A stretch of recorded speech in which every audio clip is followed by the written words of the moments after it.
National unity لہذا سر، national unity leadership level کے اوپر آپ کی یونٹی لیک کرتی ہے.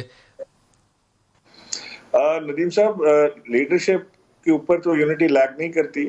یونٹی لیک کرتی ہے جہاں پہ ہم اپنے ڈفرینس آف اوپینین کو ایک ایسی شکل دے دیتے ہیں کہ شاید ہمیں لگتا ہے کہ ہماری کوئی دشمنی میں بات کر دی گئی ہے.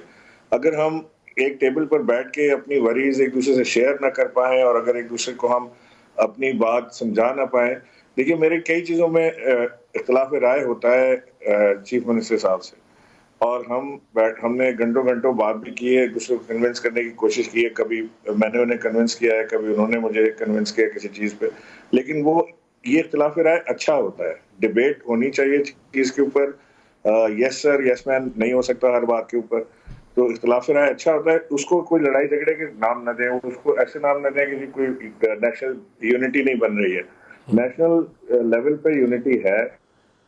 لوگ جہاں یونٹی سر ہے نہیں نہیں ہوگی ابھی، تو لیکن کوئی بھی کوشش آدمی. کریں کہ وفاق کے لیول کے اوپر ایک ایسا پلان بن جائے جس کو پوری پاکستانی قوم عمل پیرا ہو. میں گورنر عمران اسماعیل صاحب آپ کی اچھی صحت کے لیے اور جلد صحت یابی کے لیے دعا گوں.